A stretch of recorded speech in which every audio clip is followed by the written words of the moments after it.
Hey minions, welcome to Crank It Up. I'm Jim Price, and this is the last episode of Action Awareness for a while, as we are finally up to date with the game.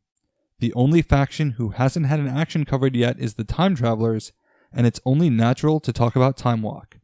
I've had 75 weeks to think about what I wanted to say for this card. Time Walk, the card that states, you may play an extra minion and an extra action this turn. Draw 2 cards. Place this card on the bottom of your deck instead of your discard pile. I could talk about how the self-recurrence of this action creates the potential for repeated spamming, or not, depending on how you interpret the card resolution order.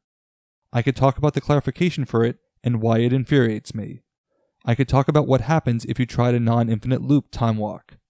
I could talk about the time an ex-member of my gaming group specifically requested that he play time-traveling wizards, and then we never saw him again. I even had these plans to do a Time Walk on Time Walk and see what would have happened had the action removed the self-recurrence. I have very conflicted feelings about this card. On the surface, it is very good. I have to admit that. It's a ghostly arrival that can draw 2 cards. But it doesn't seem as good as everyone else thinks it is, unless it is spammed.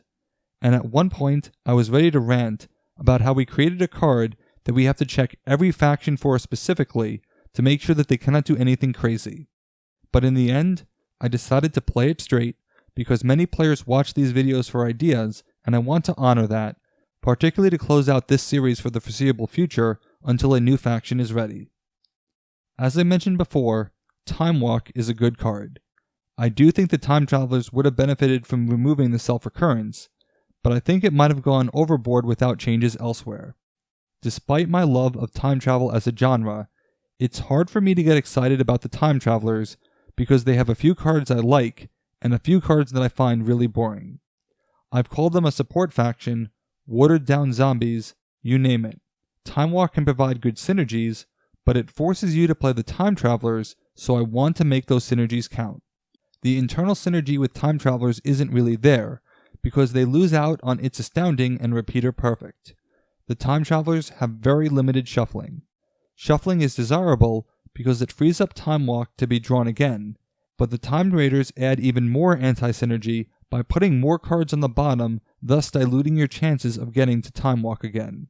So if we are looking for Time Traveler partners, shuffling abilities, which include searching, are going to be first and foremost, and also draw abilities. I will not promote any combo that I feel breaks the game or could very well be eroded out of usefulness, so I'm just stating that up front. In general, any time Time Walk is played multiple times, I want to ask, what did you accomplish by doing that, other than taking longer turns? Because if there isn't an answer, there isn't a synergy to me. Wizard Time Travelers play a lot of cards, but accomplish nothing. But I do like that they can scry. Stoneford, however, can also scry and let you play the action the same turn. In fact, Stoneford can search for Time Walk, then you can play Time Walk, which goes back on the bottom, and a do-over can play Stoneford again to search for Time Walk and have it back in your hand to end your turn. This gives you 2 cards and 8 power, plus a great head start to play another 8 power next turn. I really like the card draw here because you can get access to Shift, who can perpetuate Stoneford and Repeater Perfect, which gives you your action back. By getting to your best cards, you can pull off efficient base victories with Let's Finish This and Into the Time Slip. The Vigilantes already had good card draw, so you position yourself to start thinning your deck quickly, leaving only Time Walk and all your Vigilantes after you use your Time Traveler recursion to stack your deck with minions. Time Walk can be a very powerful card, the type of card you wouldn't want to give to other players. Unless you do. This is perfect for an Anansi trap because Anansi can search for Time Walk and play it. Instead of going to the bottom of your deck, it goes to another player's hand. This is great because they know that you will want to play it and trigger your Hornets. But if they don't play it, because it's a trap, you are in easy collecting stories from grabbing it back, which puts it on the bottom of your deck, which Anansi can grab and play the same turn.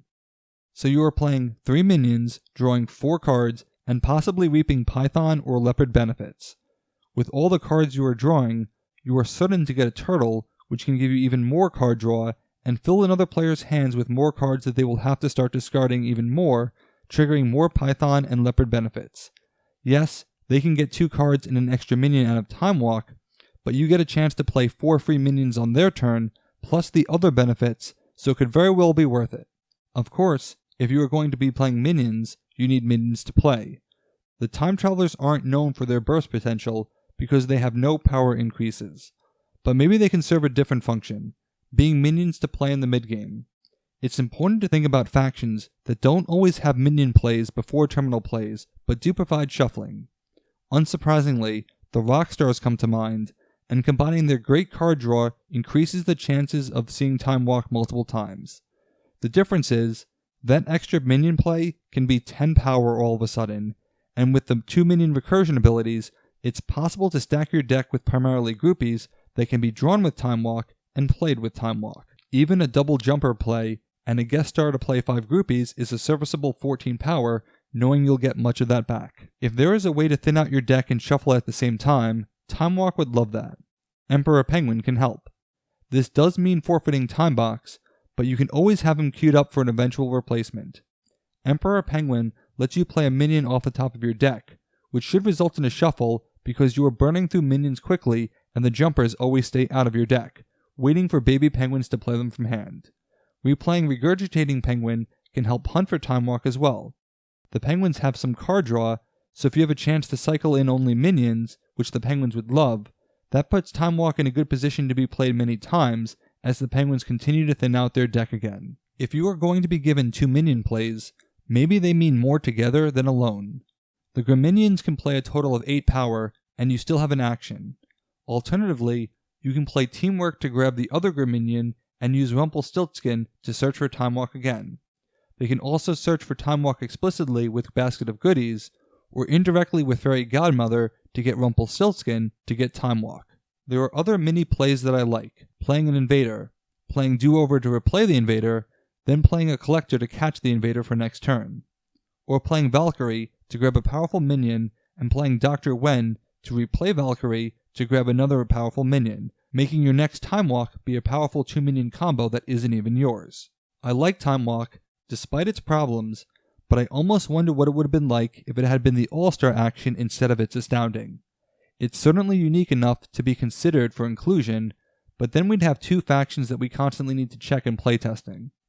But until time travel actually becomes a thing, the card we have is the card we have.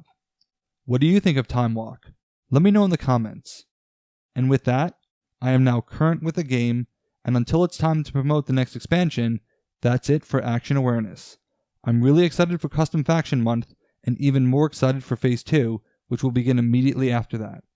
I want to thank everyone who has supported the channel and given us a reason to make it through 75 weeks of the same game. There's still plenty more left to do, but for now, let's shut it down.